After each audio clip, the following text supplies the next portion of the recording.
وننتقل للساعة الثانية وفقرة مهمة جدا، الفقرة الأساسية والرئيسية معنا النهاردة، وهي القهوة ناسها، وضيفنا الكريم دكتور أحمد عمارة، استشاري الصحة النفسية. الحمد لله على السلامة ومنور. يا أهلا بنورك، ربنا يخليك يا رب. شفت الاستوديو الصغير نور زي أنا قلت الناس كلها بتكبر وأنت مالك بيحصل لك كده؟ لا ما تقلقش، بص هو السر خطير، بس أنا قلت للدكتور أحمد فيعني اللي جاي أحلى، طلع كبير قوي اللي جاي يستاهل إن شاء الله. لا بنقول دايما قوي إن شاء الله. كنا بنقول دايما عشان اي حد يقفز الى اعلى لازم ينزل شويه. عشان تنط نطلع من الحته الصغيره دي عشان نطلع طلعه كبيره. طلعت رجب، ايه رايك في القلش؟ حلو. رجب طلع امتى؟ طلع ويكتب طلع بقى. على السلامه. الله يسلمك. بقالنا كتير ما شفناش معاليك. الناس بعتت تقول دكتور احمد ما بيجيش من قبل رمضان، الناس فاكرين انت ما بتجيش. لا يا جماعه دكتور احمد كان موجود والله يا جماعه من رمضان، وتقابلنا كم مره كمان. انا كنت بس مسافر وفعلا لاني جيت حاجات خفيفه كده، فعشان كده الحمد لله على السلامه. الله يسلمك. واثنين وخميس، فاكيد اليومين دول هنعمل فيهم يعني شغل عالي، مجهز لهم حاجه حلوه قوي. طيب حلقه الاثنين هنتكلم النهارده تمهيد يعني زي ما بيقولوا كده التخليه وبعدين التحليه. ماشي. هنتكلم النهارده عن حاجه اسمها فك الارتباط بالاشياء. كويس. هنتكلم الخميس الجاي ان شاء الله عن ازاي الانسان يحب صح، عن الحب. تمام. فقبل ما نتكلم عن الحب لازم نتكلم عن ان في حاجات كتير ناس بيعملوها وفاكرين ان هو حب، ولكنه ملوش علاقه بالحب.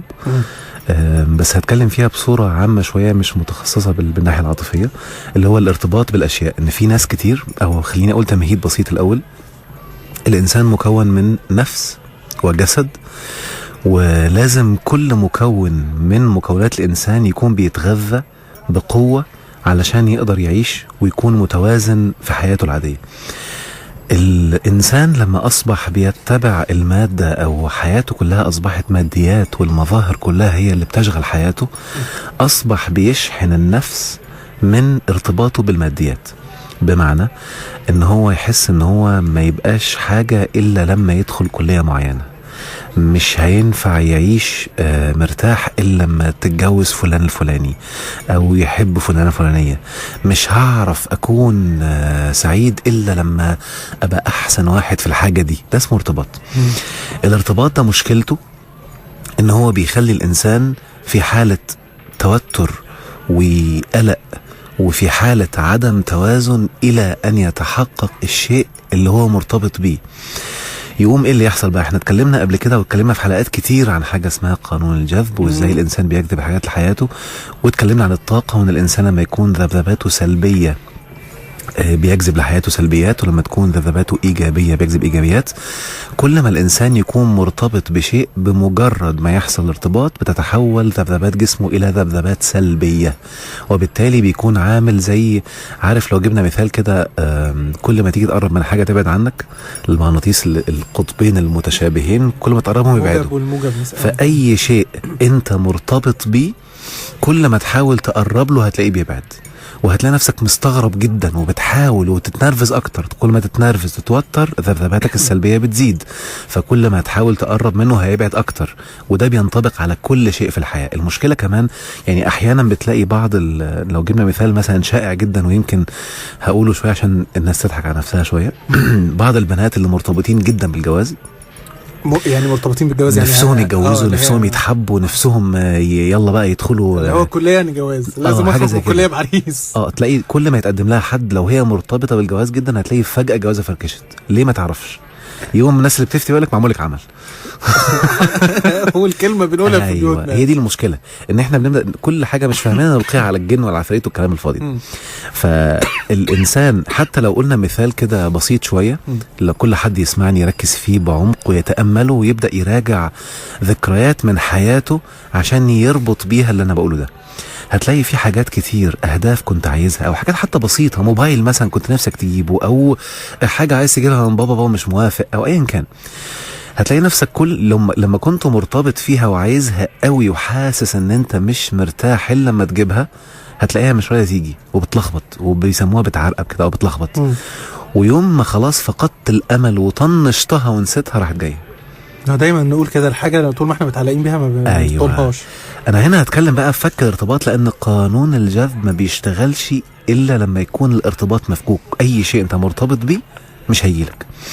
وخلينا اشرحها كمان. ده دي معروفه، دي قاعده مهمه جدا. طول ما انا هموت على حاجه مش هتيجي. ليه بقى؟ لو احنا خلينا اشرحها من منظور الذبذبات والطاقه، وهشرحها من منظور ديني كمان يمكن يفاجئ الناس شويه، لان مشكلتنا ان احنا متقولبين في بعض المفاهيم الدينيه اللي شرحها علماء زمان، هم ده اجتهادهم، ولكن العلم الحديث بيطلع معاني جديده وفهم قد يكون اعمق شويه عشان نقدر نفهم الصوره صح. فلو انا قلت مثلا دلوقتي ان انا نفسي انجح، بالمناسبه اي ارتباط وراه كلمه نفسي، فشوف انت بتقول نفسك في ايه، هو ده انت مرتبط بيه معايا، وهتلاقي نفسك متوتر لغايه ما يحصل. يعني كأن عارف كلمه تعلق معناها ايه وارتباط معناها ايه؟ معناها من الاخر كده انا ربطت راحتي سعادتي وعلقت سعادتي على الشيء ده، ولو ما حصلش الدنيا سودة. يقوم عقلك يعمل ايه بقى؟ يقوم موقف السعاده وموقف الراحه لغايه ما يجي ده، وما بيجيش. ايوه. طالما عقلك وقف الراحه وقف السعاده، اذا ذبذباتك بتتحول فورا لسلبيه، لتوتر، لقلق، لاستعجال، اللي مش عارف تقعد، مش عارف تستنى، حلو كده، اللي هو مش على بعضك. الحاله دي سلبيه. يقوم زي ما قلنا قبل كده ان الاشياء المتشابهه هي اللي بتجذب في عالم الطاقه، وبالتالي كل ما يبقى عندي هدف انا عاوزه لو ما بقتش متساوي معاه في الذبذبات مش هيجيلك، فانت الان منعت السعاده ومنعت الراحه اللي هي اصلا هتجيلك لما يجي الشيء ده معايا. يعني انا لو هدي المفروض انها موجوده وتزيد لما يجي. انا بقى بوقفها، بمحيها. التعلق معناه انا علقت السعاده والراحه على شيء، شرطتها بيه. يقوم عقلك يبدا يلغي اي حاجه ليها علاقه بالراحه، اي حاجه ليها علاقه بالسعاده. وبيحصل حاجه كمان خطيره جدا، ان انت ممكن الحاجات اللي كانت ممتعه ومريحه بالنسبه لك تبدا طعمها يقل ويروح بسبب التعلق، وكأن هي اللي جايه دي هي اللي هتفك كل المفاتيح. وهقول لك على كمان حاجه يمكن تكون صعبه شويه، ان انت لو انت متعلق هتلاقي الحاجه دي صعب جدا انها تيجي، ولما تيجي تفرح حاجه بسيطه جدا ويختفي. لا وساعات لما تيجي تتصدم ان مش ده اللي انا كنت انا كنت متوقع ان الدنيا هتبقى هي دي بقى. عارف هي دي. هو هي دي بقى. ايوه ده التعلق، ان انت بتلاقي نفسك لما حاجات برضه مش هتبقى سعيد، مش هتبقى مرتاح خلاص، والكآبة تستمر، وهتقوم رابط نفسك بتعلق تاني، ادور على اي حاجه، وهتقعد في الفيلم ده كتير. وكل ما تطلع من الموضوع تدخل في موضوع تاني. تمام. فالتعلق عايز اشرحه بقى بهدوء ازاي بيتم عشان اتعلم ازاي انسفه. اولا الطبيعي زي ما قلت في المقدمه ان احنا مكونين من نفس وجسد. المفروض ان ربنا سبحانه وتعالى، لو خلينا الاول اشرح التعلق من منظور بقى ديني. التعلق معناها ان الراحه والسعاده الطبيعي انك تكون في عقلك رابطها باللي خلقك بس. يعني انا مرتاح، عارف لو ما فيش معايا فلوس، لو ما عنديش اي ماده من كل المواد او زي ما بيقولوا كده زينه الحياه الدنيا، انا رايق تمام. ولكن يا سلام لو جات لي حاجات زي كده هشكر ربنا وهشكوه وهحمده، بس انا رايق، اللي هي الرضا. انا مبسوط بالموجود. الرضا ان انا راضي باي حاجه انا فيها، فانا ما عنديش تعلق، انا ناسف التعلق، متعلق بربي بس، هو مصدر السعاده، هو مصدر الراحه. ده حتى في العقل. ده مش معناه ان الشخص ده طموحه قليل او سقف طموحه ضعيف. لا مثلا ده انا عايز اعمل حاجات مبهره جدا جدا جدا، بس انا رايق. بالمناسبه الرايق هو اللي بيوصل لاعلى المراتب، والمتعلق هتلاقيه دايما بيفرحوا الحاجات البسيطه. يعني متعلق دايما ايه؟ لو جاب 51% الحمد لله نجحت، ده متعلق على طول. يعني بتلاقيه نفسه ينجح معايا، هتلاقي لك نفسي. يعني حتى المتعلق دايما بكلمه نفسي هتلاقيه بيبقى الحاجه اللي نفسه فيها حاجه بسيطه جدا لناجحين. ولو حد ناجح قاعد بيسمعه هيستغرب جدا، انت مالك في ايه؟ ايه نفسي هتلاقي يقول لك نفسي اتجوز. نعم يا حبيبي، طب ما ده طبيعي ان انت لازم تتجوز. نفسي الاقي شغل. ما هو ظروف البلد الملعبكه اللي خلت الناس لما لا ما دي شفت بقى هو الحاجات الطبيعيه بقت امامي. شفت بقى، ما انا هقول لك اهو. المتعلقين ظروف الحياه هي اللي بتمشيهم. المتعلقين بالماديات او بالاشياء. المتعلقين بربنا والله لو ايه اللي حواليك لا هتعمل اللي انت عايزه ايا كان.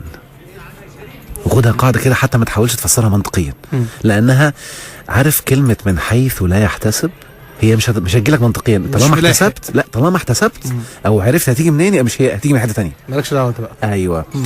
برضو من ضمن التعلق يا احمد تلاقي حد مثلا عاوز ينجح او في مشكلة ما مادية او مشكلة نفسية ونفسه يخلص منها او يخرج منها، ويبدأ يتعلق بالحاجة اللي هتخرجه. يعني بيرسم السيناريو كأنه، معلش كده لو قلناها برضو من ناحية دينية، كأنه بيرسم لربنا يخرجه ازاي. بكلم جد والله. يقول لك لا انا اصلا انا عشان ابقى معايا فلوس مثلا، انا المفروض اشتغل في شركه كذا عشان اشتغل بمرتب كذا عشان اجيب يا عم انت بترسمها ليه؟ طب هو ده مش تخطيط مفروض مطلوب مثلا؟ التخطيط او ان انا برسم لحياتي اهداف مختلفه تماما عن التعلق. التعلق معناها ان انا ببقى مش شايف ان الا الطريق ده وبس، وقاعد في حاله توتر لو الطريق لخبط. اللي بيحط هدف او خطه، اولا لو يعني الناس حتى اللي بتاخد كورسات بيتعلموا ان لما يجي يحط اي بلان او خطه لاي شيء لازم يحط خطه، ويحط خطه بديله عشان لو الطريق ده او الهدف ده لخبط يمشي في طريق تاني، يبقى عنده كذا طريق.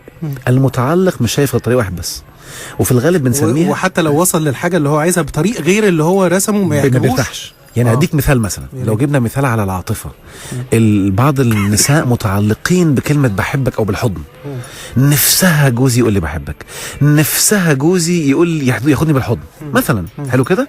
بس خلي بالك بقى، نفسها جوزها ياخدها بالحضن. لا اسمع نفسها جوزها ياخدها بالحضن أو يقولها بحبك بس من نفسه، مش هي اللي تقول له. شوف هي رابطة ازاي؟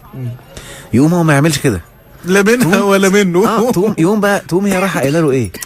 يعني انت كده لازم اقول لك تقول لي بحبك او تاخدني، يقول لها حبيبتي والله بحبك، وبعدين ياخده بالحضن. تقول له بعد ايه؟ بعد ما قلت لك. ده المتعلق بقى. هي كانت رابطه. شوف مش الحضن بقى، لا ده هي رابطه الحضن او الكلمه الحلوه بانها تطلع لوحده، مش انا اللي اقول له.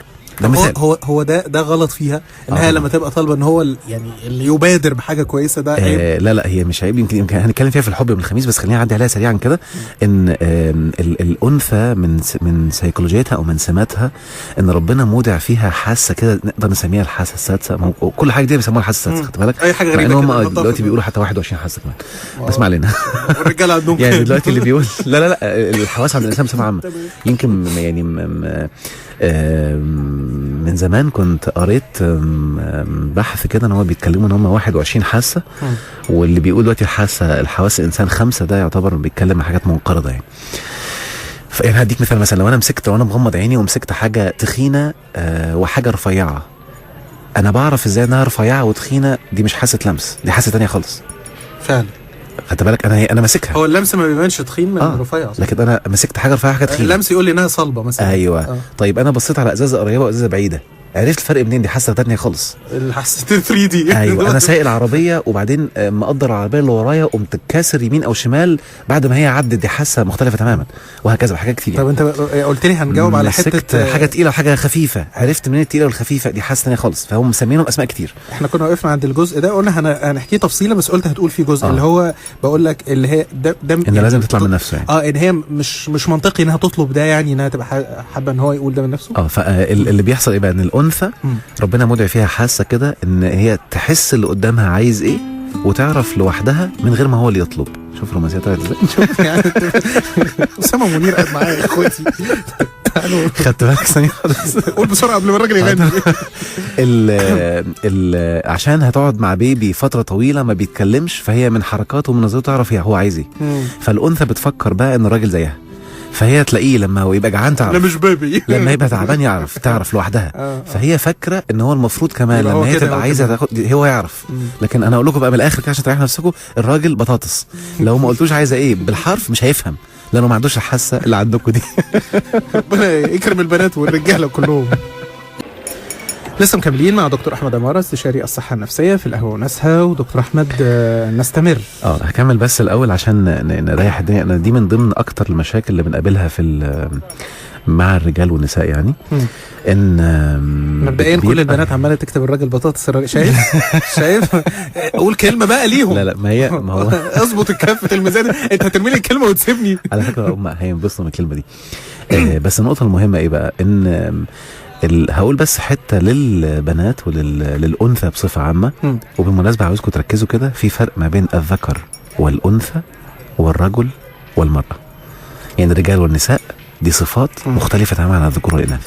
الذكور والاناث ده جنس، والرجال احنا في كام جنس في العالم يعني 90 ولا لا بس حته بس لان لو قلنا مثلا ان يعني مثلا لما ربنا اتكلم عن الميراث اتكلم على الذكور للذكر مثل حظ الانثيين، كان بيتكلم على ذكر وانثى. حلو كده. لما اتكلم عن القوامه ما قالش الذكور قوامون على الاناث، لا الرجال قوامون على النساء. هنا صفات مش جنس بنتكلم فيها بعدين عشان ايه نركز فيها بتفصيل.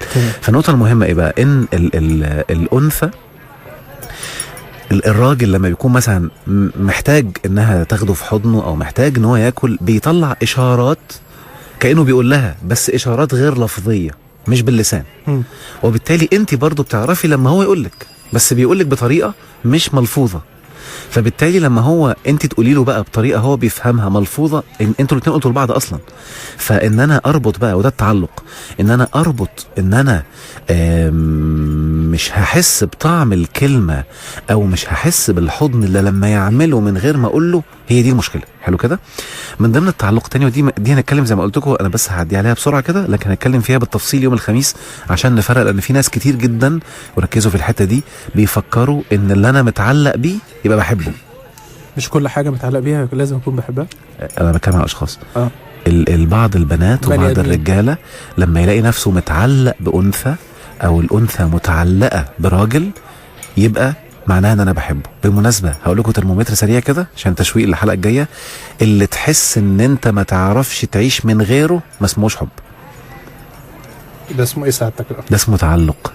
يعني لو وفي الغالب بنت متعلقه بشخص او العكس، عشان انا مش معناها انهم بيحبوا بعض. ايوه انا قاصد اقول كده كويس قوي، لان للاسف بعض الناس في الميديا وبعض الناس اللي بيكتبوا كلمات زي الشعراء والكلام ده او حفروا في اذهان الناس ان كلمه بحبك وراها على طول انا ما اقدرش اعيش من غيرك. يبقى لو ما اقدرش اعيش من غيرك انا بحبك. لا مش شرط. ليه بقى؟ ليه بقول الكلمه دي؟ لان معظم البنات والرجال اللي بيتجوزوا او بيبنوا جوازهم عشان هو مش قادر يعيش من غيرها بيحصل حرائق بعدين. ليه؟ لان هو متعلق. لما يحصل اشباع للتعلق ده بيحس بنفور. ما طلع وما كانش بيحب. هو ده يعني هو كان شايف انه مش هيقدر يعيش من غيرها. أيوة. فحصل واتجوزوا. أيوة. بعد كده اتصدم، يحصل مشاكل كتير بقى. ده لما يكون ليه بقى؟ مش هو كان بيقول ان هو الحياه بالنسبه له معاها هي كل حاجه خلاص. احنا قلنا التعلق عشان مشكلته ان انت بمجرد ما تحصل عليه بتفقد متعته. هي دي مشكلتها معايا. حتى كمان لو فضل التعلق، يعني في ناس لما بيتعلقوا بيبقى مثلا متعلق بالجواز. في الغالب الراجل بيكون لما بيتعلق بالجواز، وانا اسف لفظ، او بيتعلق بالناحيه الجنسيه. حلو كده. الانثى لما بتحصل تعلق بتتعلق بالجواز، وبعد الجواز اوتوماتيك بتتعلق بالرومانسيه. خلاص رومانسيه بقى، يعني يقول لها بحبك، يكلمها كلام حلو، يكلمها بصوره فيها رومانسيه جميله، بحنيه، برقه، بالكلام ده. خلاص كده. لما الاثنين يتجوزوا بيشبعوا اكبر قدر من التعلق اللي هو الجواز. بتبدا الانثى تتعلق بالرومانسيه والراجل بيتعلق بالعمليه. يوم يحصل مشاكل بقى، تيجي تتكلم معاها في الرومانسيه يقول لها يا بنتي الكلام الفاضي واحنا لسه عيال، ما ويا خلاص انتوا ايه الكلام اللي بحبك بقى، ولا نقعد نرقص وتعملي لي شمع والكلام الفاضي ده، معايا يقوم متنرفز عليها. فاهم قصدي؟ بيبدا يحصل لخبطه بينهم في الحته دي. تمام. انت تضحك ليه؟ قول لي. اضحك وخلاص. والضحك حرام، سيبني اضحك يا عم. انا بضحك. انا عندي الحساسه برضه، ما انا فهمت بس معلش. ما خليك محضر خير، خلي الحلقه دي تعدي على خير. خلينا نروح بيتنا. المهم النقطه الخطيره جدا في الحته دي ايه بقى؟ خليني بقى اشرح التعلق بيحصل ليه عشان الناس تبقى منتبهه وتعرف تنسفه بسهوله. زي ما قلنا الانسان مكون من نفس وجسد. النفس بتحس بقيمتها دايما. المفروض ان انا احس بقيمتي ازاي؟ الطبيعي بالفطره اللي ربنا فطر الناس عليها، اني بحس بقيمتي بمقدار الخير اللي عملته في حياتي والاعمال الصالحه اللي عملتها في حياتي اللي بتخلي ربنا يرضى عني. دي قيمتي الاساسيه الرئيسيه، سواء فاهم دين ولا مش فاهم دين. سواء انت كنت حتى لوحدك في الفطره في الحياه كده ما فهمتش عن الدين ولا سمعت عن اي رساله سماويه، هتحس انك كل ما عملت حاجه خيره نفسك ارتقت. حلو كده. الحاجات الراقيه او القيم او الاخلاق، تمام، بتحس بقيمه نفسك. مجتمعنا الحالي اصبح لا عنده قيم ولا عنده اخلاق. هي دي المشكله. فاصبحت النفس ما بتشحنش. لان القيم هي غذاء النفس. خلاص. فالنفس اول ما تعمل قيم بترتقي جدا جدا جدا، فيبقى مشبع، فما ينفعش يتعلق بحاجه. لما القيم تغيب والاخلاق تغيب بيبدا الانسان متعلق بالماديات، بنسميه انسان ارضي، ما عادش سماوي، ما عادش راقي، بقى ارضي جدا، بيتعلق بالفلوس، يتعلق بالشهره، يتعلق بالنجاح، يتعلق بدرجات الجامعه او درجات المدرسه، وتلاقيه هيموت لو نقص نص درجه. ده تعلق رهيب. حلو كده. بيبدا، وركزوا في الحته دي كويس قوي، بيبدا يحس بقيمه نفسه لما يحصل الحاجه دي. يعني انا بحس بقيمتي لما انجح، يبقى لو ما نجحتش يبقى انا ولا حاجه. بحس ثانويه العامه، ايوه، بحس بقيمتي لما احقق الهدف ده، او اجيب العربيه دي، او الناس تشوفني واو معايا كذا. يبقى لو ما حققتش ده قيمتي راحت. الحته الخطيره بقى اني بحس بقيمتي لما اتحب، فطالما ما اتحبتش يبقى انا ولا حاجه. شفت الكارثه؟ بتقلب بقى بزعزعه في ثقه النفس. ايوه، الثقه بتضيع، ويبدا الانسان يتعلق اكتر بالحاجات الماديه، ويفضل في صراع طول حياته. خلي بالك، طالما انت الثقه عندك راحت وبدات تربط نفسك وتعلق راحتك وسعادتك بالماديات، اعرف ان ولا شيء في الدنيا سيشبعها. كل ما تحصل على حاجه هتحس انك محتاج حاجه اكتر، وتعيش في دايره احتياج للابد. وفي حته مهمه جدا، او قاعده يعني قالوها زمان وهي قاعده حقيقيه، ان الدنيا ما بتديش محتاج. عشان كده بنقول للناس دايما ما بتديش محتاج عشان هو السبب. طبعا. حاله الاحتياج. يعني اقول لك حاجه يا احمد، انا كنت في اسبانيا وفرنسا الاسبوعين اللي فاتوا، عملت جوله كده سريعه. فوجئت بان يعني احنا بنسمع دايما عن الفرنسويين، الجمال، الشياكه، الموضه، الناس دماغ بص، الجمال والرقي عندهم عالي قوي، حتى في كل حاجه. لدرجه ان احنا كنا ماشيين بنتجول كده عند نهر السين وعند برج ايفل، الشحاتين شكله شيك. الشحات نازل، هو المفروض شحات مفهومنا، بس هو لا، انا اقعد كده واعمل لبس مبهدل ومعفن عشان الناس تديني فلوس، واطلع بقى ايد مكسوره وايد واخلي الناس تبقى قرفان. يعني المحرك بتاع الفلوس هو القرف، يعني اخلي اللي قدامي يتقرف عشان يعطف عليا. هناك لا، يخليك تتبسط فتديله. انت متخيل؟ هنا بتطلع الفلوس عشان تخلص منه. ايوه، عشان امشي يلا. لا هناك، ويمكن انا هنزل فيها بوست طويل قوي على الفيسبوك بالفيديو، مصور حاجات كتير جدا. يطلع مثلا شخص استعراضات يدهن، لا واحد واقف يدهن نفسه كله ابيض، وشه بكل حاجه فيه، تلاقيه كده كانه تمثال، ولابس لبس ابيض ابيض ابيض. خلاص. واقف وقفه مثلا كانه تمثال كده، ورافع ايد فوق وايد ده تحت. كده مفهوم ان ده كده وحاطط قدامه صندوق. انا مصوره فيديو. وحاطط قدامه صندوق، والناس تقعد تتفرج عليه. يقوم ايه، الناس تقعد تبص عليه، يقوم فجاه غمز لهم، يضحكوا، الله ايه ده بيغمز، ده بيمشي. يقوم قايل لهم، يعمل لهم كده رمز، كاميرا تيجي تصور معايا. يقوم رايحين يتصوروا معاه، ويحطوا له يورو، 2 يورو، نص يورو. يعني انت واخد بالك، بيخليك تحس انه حاجه جميله. اسمها شكل التسول اللي احنا لا لا لا لا لا. بس هو ساعات بيجي في الافلام الاجنبي، اللي هو عارف بقى في الباك ستريتس والحاجات دي، ان هم النوعيه دي بقى. انا شفت ممكن امريكا، انا بتكلم دلوقتي انا فرنسا، بتكلم على فرنسا تحديدا. انا شفته في فرنسا كده. وحتى رحنا شوارع كتير، ما فيش ما شفناش حد واقف بيشحت بمنظر مقزز ابدا معايا. لا ده هو بيقول لك ايه بقى، يعني نقدر نسميها على فكره مش شحاته، نقدر نسميها انا بعمل عمل بيدخل عليك فرحه وحاجه جديده، وتديني مقابلها مبلغ اللي يطلع منك. وبعدين تخيل بقى ان انت من شكله الجميل الغريب بتقف تتصور معاه، وصورة تبقى تذكار ترجع بلدك، انا اتصورت مع فلان. انت متخيل؟ انت مبسوط بيها وفرحان بيها. يعني انا يمكن قعدت كده قعدت مثلا حوالي ربع ساعة نص ساعة اشوف الناس اللي بتقف معاه وتديله فلوس بلا مبالغة يا احمد. ممكن يكون بيطلع له ب 100 يورو في اليوم. 100 يورو هتتكلم مثلا في حوالي 900 جنيه في اليوم. انت متخيل؟ في رسالة يعني اقراها بس عشان صاحبها بعت، استاذ حسن عرفات بيقول: هو مش كلامك يا دكتور متعارض مع قانون الجذب للاشياء، وان انت لازم تفكر في اللي انت عاوزه وتخليه دايما قدامك. انا كنت لسه هشرحه دلوقتي ان قانون الجذب، عشان كده انا قصدت اخلي الحلقه كده عشان لقيت مشاكل كتير عند الناس بسبب التعلق. قانون الجذب بينص على ان انت ما تفكر فيه وتشعر به بيأتيك. بمعنى انا النهارده مثلا بفكر ان انا هبقى انا بسوق عربيات مثلا وداخل سباقات، وشفت نفسي وتخيلت نفسي طالع رقم 1 في سباق السيارات. وحسيت الاحساس ده قوي قوي قوي قوي، وعشت ان انا خلاص بقيت احسن واحد في سباق السيارات. سؤال مهم بقى، لو انت بالفعل احسن واحد في سباق السيارات هتبقى حاسس بتعلق ولا خلاص انت كده اصلا؟ لا انت اصلا كده. ايوه، قانون الجذب بيشتغل لما تبقى انت حققتها فعلا في خيالك وعادي مش عايزها، خلاص انا حققتها اصلا. التعلق بقى هو العكس، ان التعلق هو اقرار عقلي ان انا لسه مش كده، فده اللي بيجذب. يعني قانون الجذب ان انا اتعايش واقع ان انا بالفعل وصلت. ايوه عارف بالظبط. هدي مثال تاني اللي هو عارف اللي بيحصل مع اليقين يا احمد، ان انا النهارده هدي مثال على اليقين كده. نفترض ان انا شغال في شركه والمدير طلع قرار بمنع الاجازات، وقعدنا بقالنا كتير ما نزلناش اجازات، وبقينا مخنوقين ومتضايقين وعايزين نروح نفرفش حلو كده، ونفسنا في اجازه، او ده التعلق. هموت على اجازه، ده تعلق، ده ممكن ياخرها. وبعدين فجاه طلع قرار من الشركه وقالوا لنا قريب هيطلعوا اجازات خلاص خلال اسبوع ولا 2 بالكتير، وبما اننا قعدنا فتره طويله وما فيش اجازات هناخدها اسبوعين. حلوه دي. حلو كده. ايه اللي هيحصل لك ساعتها؟ انت عايش مع انك لسه ما عرفتش اجازه. لا خلاص انا اهلت نفسي بقى. ده قانون الجذب بقى. انك عشت الحاله مش متعلق فيها. انا لسه رغم ان لسه ما حدش ميعاد وما اعرفش هي امتى، وما قالوش امتى، وارد تتلغي كمان. لا ما انت هقول لك بقى، لو وارد تتلغي مش هتحس بالسعاده. انت يقينك في ان المدير ده صادق، ويقينك في ان هو مش بيكذب بيخليك تهدى. خلاص ما هي جايه بقى. بعدين تتوعد مثلا بمكافاه او بحاجه. أيوة برضو خلاص هي جايه.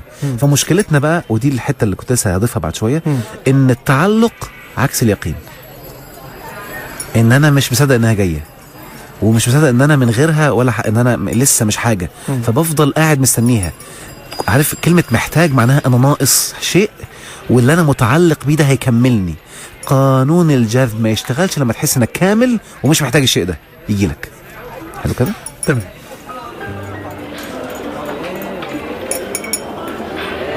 رجعنا تاني على القهوة على 100.6 نجوم FM على كيفك، وضيفنا الكريم دكتور أحمد عمارة استشاري الصحة النفسية. ومكملين. حتة مهمة كمان بقى، يبقى التعلق بيعمل توقيف في العقل لكل مصادر الراحة والاستقرار إلى أن يحدث الشيء اللي أنا متعلق بيه. حتى معناه كده علقت راحتي وسعادتي عليه. عشان أنسف التعلق بقى أعمل إيه؟ أعمل العكس. يعني هعمل تمرين بسيط كده علشان تنسف اي تعلق انت متعلق بيه.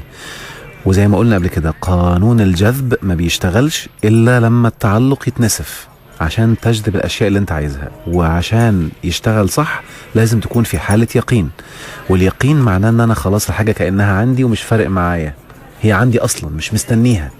حلو كده. يعني زي ما قلنا كده، عارف في حاجة اسمها سينكرونايز بتعمل مع الموبايلات. لما انا اجيب موبايلي واعمله سينكرونايز مع اللابتوب مثلا او على الكمبيوتر، بيبدأ يخلي الاتنين زي بعض. يعني الاسماء اللي هنا هي نفس الاسماء اللي هنا. برضو كده ده بيحصل بالظبط. لازم تكون حاسس ان الشيء عندك وبقيت مالكه فعلا دلوقتي يقينا، عشان يبدأ يحصل سينكرونايز ويبقى موجود حواليك بره. خلاص اللي هو زي ما يكون بقى محيط بيا. فيجي لك بره بجد. بس لازم تكون بتسعى. ودي احنا شرحناها قبل كده مره، ان قلنا ان قانون الجذب هو سعي النفس. ان انا تمارين الجذب بقى والخيال والكلام ده سعي النفس. لازم يحصل سعي اكشن او مادي عشان اوصل للشيء ده او احققه. حلو كده. التعلق معناها ان انا مش عندي الحاجه دي، واقر ان هي مش عندي، ومتوتر انها مش عندي، ونفسي انها تجيلي. يعني اقر ان هي مش عندي، يقوم ايه اللي يحصل؟ هيفضل بره دايما مش عندك. طيب حتى لو جات لك الماده بتاعتها مش هتدوق طعمها او سعادتها او الراحه النفسيه اللي وراها، فهتقوم متعلق بشيء تاني وشيء تالت، دوامه بقى يعني. لا. وده اللي بيفسر نفسيا ليه بعض الناس في الدول الغنيه جدا بينتحروا، لان هو متعلق بالماديات ولسه النفس مش شبعانه، مش عارفه. رغم ان هو بيعدوا من اغنى الاغنياء. أيوة. دلوقتي لانه برضو كده. لان ما هو احنا زي ما اتفقنا الانسان مكون من نفس وجسد. طب هو لما يبقى منعم بالشكل ده، ما هي كلمه نعم مش معناها الصحيح. هو عنده مال، وعنده وظيفه، وعنده اولاد، وعنده بيت، وعنده فلوس، وعنده عربيه، بس مش سعيد. ما خدش الطاقه بتاعت السعاده او الفرحه. النفس ما شبعتش. هو جري ورا الماديات بس، وزي ما اتفقنا بقى المتعلق بالماديات لو جات له مش هيحس بحاجه. حلو كده. النقطه المهمه ايه عشان انسف التعلق ده، ويعني لازم نكون، انا يمكن ركزت شويه في التعلق العاطفي، لكن في ناس متعلقه مثلا بصورتي. يعني ايه متعلق بصورتي؟ يعني المهم ان صورتي قدام الناس تبقى حلوه، اموت لو صورتي بقت وحشه. ده تعلق. ده تعلق بايه؟ تعلق بشكلي. يعني ده بنسميها يمكن في علم النفس الايجو عنده عالي شويه. يمكن الايجو الناس فاكره ان هو من الكبر او ان انا بتكبر على الناس، بس هو حاجه اعمق شويه من كده. يمكن من اعراضه الكبر شويه او ان انا بتكبر على الناس، لكن لو سميناه اكتر او بعمق شويه هو العجب، مش الايجو، مش الكبر. العجب ان انا لا ارضى ان صورتي قدام الناس تقل. طب هو دي عيب؟ طبعا ده مصيبه. ده انت كده بقت راحتك النفسيه في ايد الناس. طب يعني اي حد بالمناسبه يعني هقول لك على سبيل المثال، انا ما احبش ان صورتي تكون قدام اي حد وحشه. لا، هقول لك حاجه حلوه بقى وركزوا فيها كويس قوي. كل حد ما بيحبش صورته قدام الناس تبقى وحشه هيجذب الناس اللي بتتريق عليه وتقول له كلام يعكننه، حتى من اقرب الاقربين، وهتلاقي هيعود اللي حواليه ينتقدوه لوحده. هو الواحد لما يبقى بيدور على ان شكله اجتماعيا يبقى انا بقول متعلق مش بيدور، فرق كبير. متعلق معناه ايه؟ ان انا لو حصل ان صورتي اتهزت ما اعرفش ابقى مستيبل، ما اعرفش اكون متوازن. ده التعلق. لا، ان انت بتسعى انها تكون في افضل صوره، ده تعلق ولا لا؟ انا هنا بشرح التعلق. ان هو ترمومتر اللي هو بيقلب بمرضي. الترمومتر ان انا مع الترمومتر بتاعها ان انا احس بعدم التوازن لو عرفت ان حد كلام عليا وحش. احس بان انا مش مظبوط ومودي ملخبط لو حد على فكره ده بيحصل ازاي بقى؟ تلاقي مثلا 2 اصحاب او رجل ومراته وزوجه وزوجها، اللي عنده تعلق بالشكل او بصورتي قدامك، تلاقي الطرف التاني دايما بيتهمه بعكس اللي هو فيه. لا فهمني تاني. يعني ايه؟ النهارده مثلا صديق كريم يعني بيشتغل بكرم، بيحب يتعامل مع الناس بكرم، حلو كده. ولكن هو مش واخد باله نفسيا ان هو الكرم ده ستار علشان الناس تشوفني كريم، عشان صورته تبقى حلوه. هو مش واخد باله. دي حته من جوه. هو ده اللي بيعمله، هو مش مدرك. ايوه، هو مش مدرك. هو نعرفها ازاي بقى؟ ان انت لو حد قال لك انت بخيل تتجنن. ده انا كريم يا جدعان. ايوه، تعرف ان كان ماسك او خدعه كده عقلك عاملها، لان انت من جواك متعلق بالصوره بتاعتك، متعلق يعني قيمتك من صورتك، قيمتك من لبسك، قيمتك مثلا من الماركات اللي بتلبسها والكلام ده. فتحس باهتزاز لو حد مثلا حس انك لابس حاجه متقلده مثلا، تحس انك لخبطت، صورتك اتهزت، فتحس انك لخبطت من جوه. ده تعلق بالصوره، تعلق بالشكل. بيته ده لا يعيش عشان بيبقى مشكله. فعشان كده تلاقي مثلا الناس اللي كده تلاقيه بيجذب من المحيطين افعال كلها اتهامات ما هياش فيه، يتجنن بيها، حاجات تراكنن عليه زياده. يعني انت كريم، هتلاقي اللي حواليك بقى انت اصلا بخيل. طب دول بقى انت اصلا كذا. دول دماغهم ايه؟ هل هم ادركوه حقيقه فهم؟ لا، ولا هم هو هقول لك حاجه بقى. ما هو لما يكون احنا عندنا اللاواعي، لما انا اكون ناوي انرفزك، عقلي اللاواعي بيلقط ايه اللي ينرفزك، فتلاقيني قلتها كده وانا عايز احس ان انا شبيه خليلي. مبسوط ان انا بحرق دمك. فاول ما تحرق دمك برتاح، هزودها اكتر. فده اللي بيخليه بقى يخلي كل اللي حواليه يتهموه بالعكس اللي فيه. تلاقي مثلا زوجه طالع عينيها مثلا مع اولادها وعماله تشتغل وعماله تتعب، يقوم بسبب انها متعلقه بالصوره يقوم جوزها يقول لها ايه؟ انت اصلا ام فاشله، يولع فيها. حلو كده؟ انت اصلا انت ولا حاجه، وهكذا. ده بيبقى بسبب التعلق بالصوره. او برضو حد مثلا على كده كلنا متعلقين بالصوره. ما انا عشان كده بقول علشان كده بقول احنا دي مشكله سائده. فانا عايز انبه الناس ليها، لانها بتجذب لك لحياتك حاجات كتير ومشاكل كتير وانت مش واخد بالك. علشان كده يمكن لما كنا عاملين احمد مع بعض الكورس بتاع الثقه بالنفس، كنت قاصد ادي تدريبات ازاي تنسف تعلقك بصورتك قدام الناس، ولا يفرق معايا طالما اللي بعمله صح وفق الحلال، الحاجه لا تغضب ربنا سبحانه وتعالى، وبعملها انا شايف الخير اللي وراها، ولا يفرق معايا كلام الناس، لان لا يمكن حد يرضي جميع الناس. ويمكن عندنا قصه اخذناها واحنا في ابتدائي، جحا وحمار لو فاكرها. ركب فوق الحمار اتريقوا عليه، نزل وساب ابنه اتريقوا عليه، ركب ونزل ابنه اتريقوا عليه، مشي جنب الحمار اتريقوا عليه، شالوا الحمار اتريقوا عليه، رمى الحمار في البحر في الاخر. لانك عمرك ما هترضي جميع الناس. وبقول للناس دايما اللي سامعيني كده كلمه عشان التعلق بالصوره قدام الناس: اذا كان الله سبحانه وتعالى الناس مش متفقه عليه، في ناس بتحبه وناس بتنكره وناس بتقول عليه كلام سلبي وناس بتقول عليه كلام حلو، اذا كان الانبياء الناس مش متفقين عليهم يبقى انت ايه؟ فخلاص بقى يعني هون على نفسك. عمرك ما هترضي جميع الناس. هتتكلم في الابيض هتلاقي اللي بيحب الاسود شتمك، هتروح تتكلم في الاسود هتلاقي اللي بيحب الابيض شتمك، هتتكلم في الابيض والاسود هتلاقي اللي بيحبوا الاثنين لوحدهم شتموك.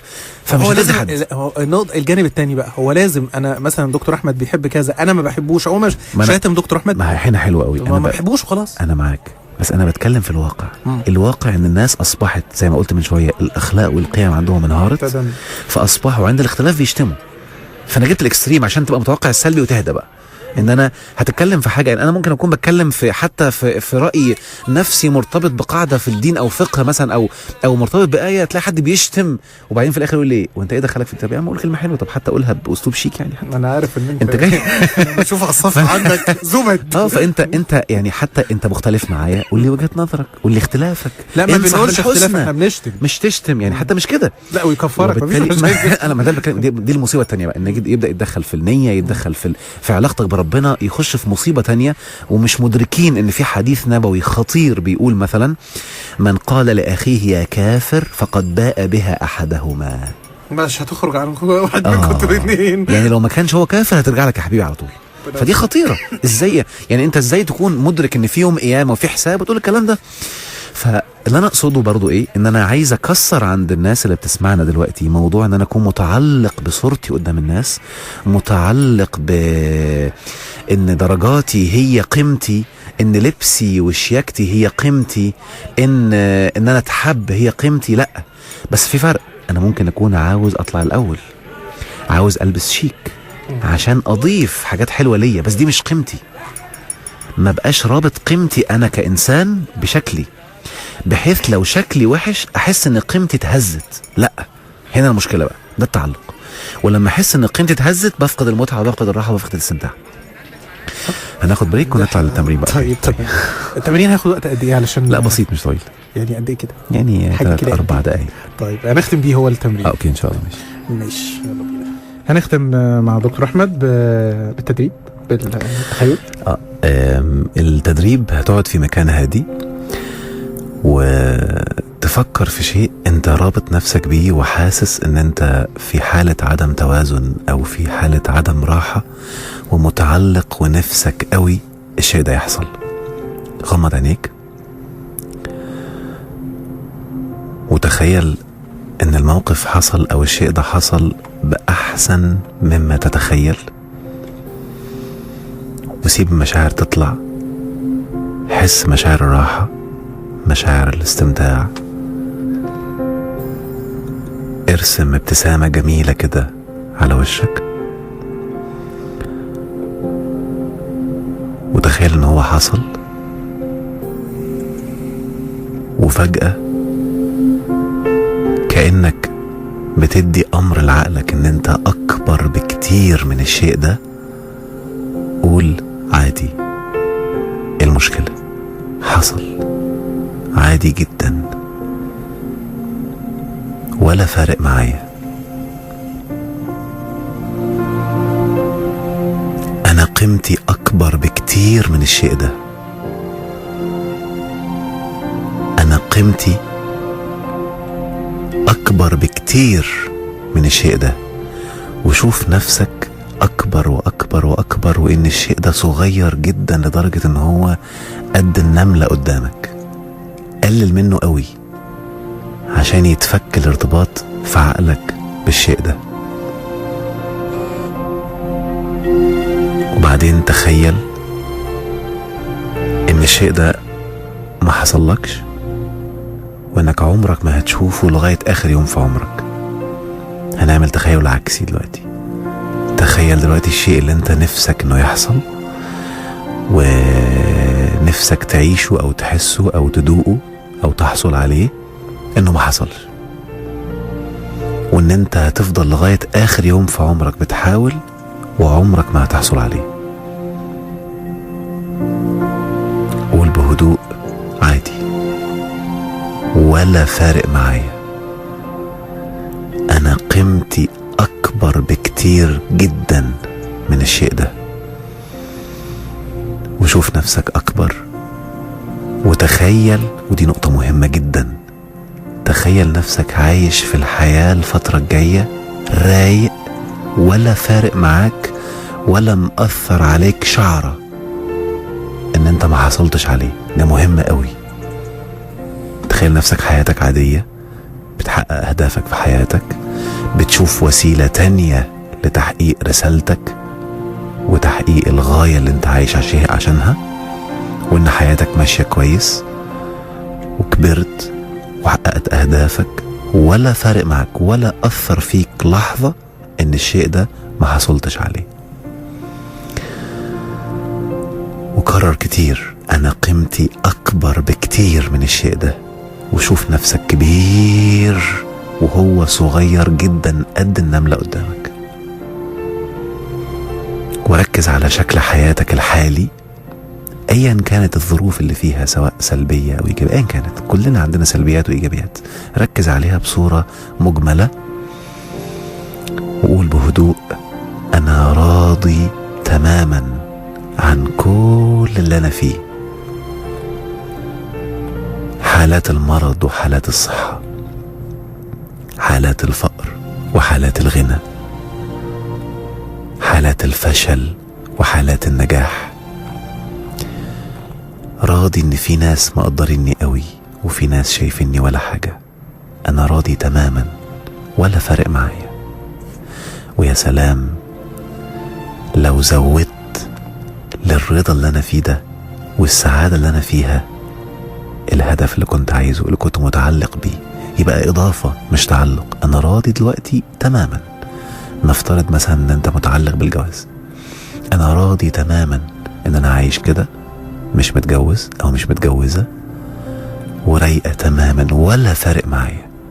ويا سلام لو اضفت لراحتي دلوقتي راحة الجواز، او يا سلام لو اضفت لراحتي دلوقتي راحة ان انا يبقى عندي شغل، او ان انا تبقى شركتي اكبر شركة في البلد، او ان انا الناس كلها تبقى شايفاني مثلا في صورة كويسة. ماشي، كلنا نحب ان الناس تشوفنا كويسين بس مش متعلقين. انا رايق، شافوني كويس، شافوني مش كويس عادي، انا رايق. ولكن يا سلام لو شافوني كويس، دي اضافة مش احتياج، دي حاجة جميلة، سكر هتضيف لحياتي حلاوة. لكن انا من غيرها رايق، انا مكسر كل التعلق. واهدى واعمل التمرين ده كذا مرة، يعني ان شاء الله لو سجلته وعدته كذا مرة او عملته مع نفسك بالراحة لغاية ما تحس فعليا، في الغالب بعد المرة السابعة، يعني كل يوم اعمله مرة او مرتين، في اليوم السابع تقريبا هتبدأ تحس ان انت فعلا بدأت مشاعرك تبقى متقطع كل الارتباط بالاشياء، وان انت حاسس ان انت ريلاكس متوازن من غير الاشياء دي. هتبدأ ساعتها تحس ان كل الحاجات اللي كنت مرتبط بيها بدأت تدريجيا تحصل عليها. بس المهم تكون بتسعى ليها صح، لان السعي نوعين، سعي النفس وسعي الجسد. اللي عملناه ده سعي النفس، باقي سعي الجسد انك تعمل اللي عليك عشان تحصل عليه ان شاء الله. دكتور احمد نورتنا. تنورك، ربنا يخليك. يعني ان شاء الله يوم الخميس هيكون الكلام عن الحب بقى. مش عارف، ولا دايما بتديني عناوين ويجي في الحلقه الاقي حاجات تانية خالص. لا المره الجايه تبقى حب ايه اللي انت جاي تقول عليه؟ كان بيقول ايه؟ ضحكتي صاحبتي ودمعتي. حبيب ضحكاتي وانت قريب دمعتي. انا مش اسمعها لك حاضر. انت قريب ضحكاتي؟ لا انت حبيب ضحكاتي او قريب دمعتي. قلت انا قريب يعني. ولاد عم. على فكره لا انا مش مركز في الكلام، بنسمعه عشان اعرف ايه العلاقه بالظبط. ان شاء الله. شكرا يا دكتور نورتنا، وان شاء الله نتقابل الخميس الجاي ان شاء الله باذن الله. خليكم معانا زباين على القهوه الكرام. خلصت ترابيزه القهوه وناسها ولسه مكملين على القهوه.